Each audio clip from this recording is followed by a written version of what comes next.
Hey,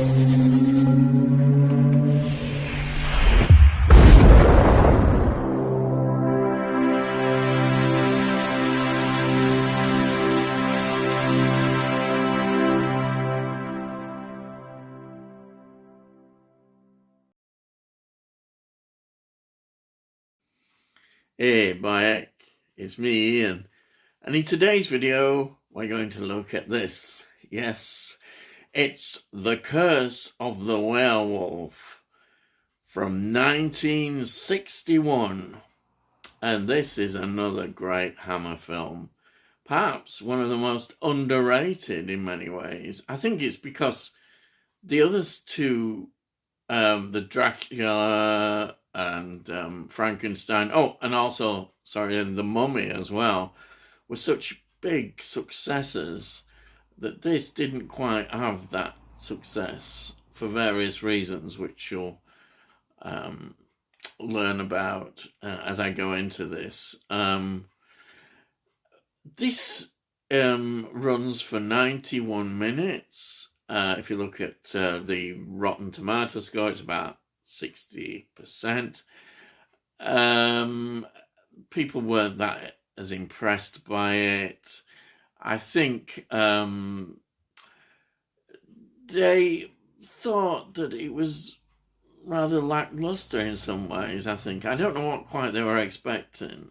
But, of course, as time has gone on, perspectives have changed. And now, with hindsight, we see the reasons why this film is perhaps not looked at as favourably at the time. But now it is. I think it's got a lot more support. And I can understand why, because it's such a great film. Now, the source of it is actually based on The Werewolf of Paris by Guy Endore. Guy Endore wrote this book. And the screenplay was by Anthony Hines again. What a reliable, brilliant writer he was for Hammer. This also was distributed by Universal. This was with a double bill from Hammer, Shadow of the Cat. Now, one important thing is to understand about this film is that originally there was a film called The Rape of Sabina, but this was shelved because the British Film Board of Censors, were just not having it, basically. And they'd built all the sets, and the sets were for a Spanish film, because it was about the Inquisition.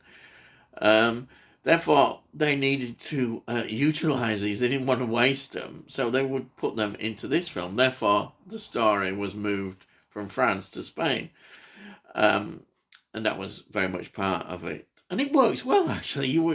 I like that. The Spanish feel in this. It's excellently done, as usual.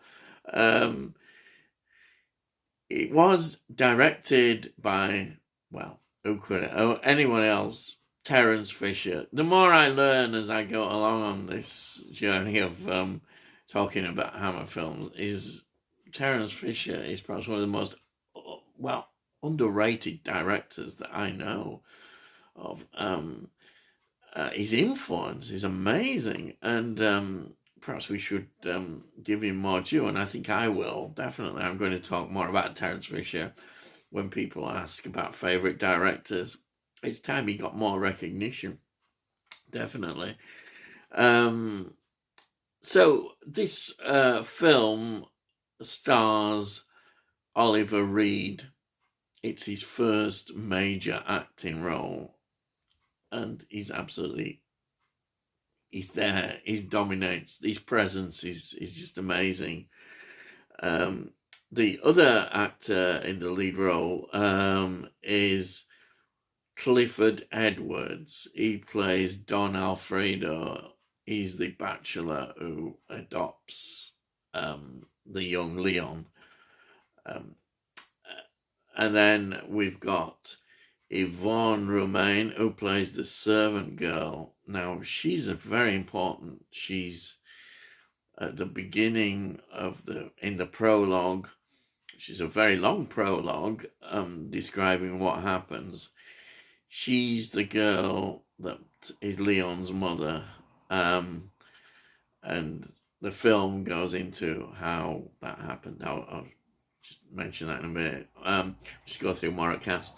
Then we've got Catherine Feller, who plays Cristina Fernando. She is the one who falls in love with Leon, and he's obviously important in this film. Just a few other mentions. We've got, I noticed, Warren Mitchell. Warren Mitchell, yeah. He's in this because he became famous in terms of comedy with Till Death Do Us Part series in the late 60s. Very controversial series. But that's interesting that he's in there. And then, of course, yes, it's time. The Michael Ripper moment. Yeah, he's in it. This time. And of course, we see him right in the beginning in his favourite place inside a bar. Yes, the old inn is there. And he plays a character they call Old Soak. He's a bit of a drunk and goes around giving bits of wisdom, if you want to call it that, as they do. But yeah, it's lovely to see Michael Ripper there. Brilliant. The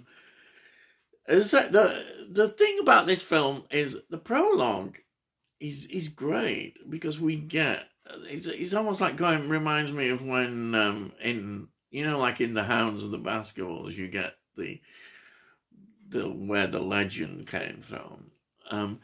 In this they do it in such a brilliant way, and he goes right into the servant girl and the beggar and the rich marquis and how things work out for her, and she gets raped, and she comes into the hands of they come across her Don Alfredo, and he takes her in, and his servant lady also helps save her, but then they discover she's pregnant, and that's when Leon's born, and she dies childbirth, and then we get the whole story of how Christmas Day, they're very worried about it being born on Christmas Day. There's a certain curse there, and then we get the werewolf legend, and the story develops in the normal way. But it's a very different film from the Universal werewolf story. And this is, in fact, the first colour werewolf story like this. And I didn't realise that it's really quite an influential film in terms of werewolf films, but it's not really discussed a great deal. It's interesting that what many people think is the werewolf film, American Werewolf in London, they actually make a reference to this film with mentioning of Oliver Reed. And I think that's a lovely gesture of recognising how important this film is. As I say, it's very different. Everybody in Werewolf thinks of Lon Chaney Jr., with his brilliant portrayal, but it's a very different film from this. I think what is important about this film is the cinematography in many ways. It's beautifully done, as usual, by this wonderful direction by Terence Fisher. He just creates this wonderful, wonderful look on the screen of the on the Bray Studios have created this set, and he just, it's wonderful looking at it. And the performances are great by the actors.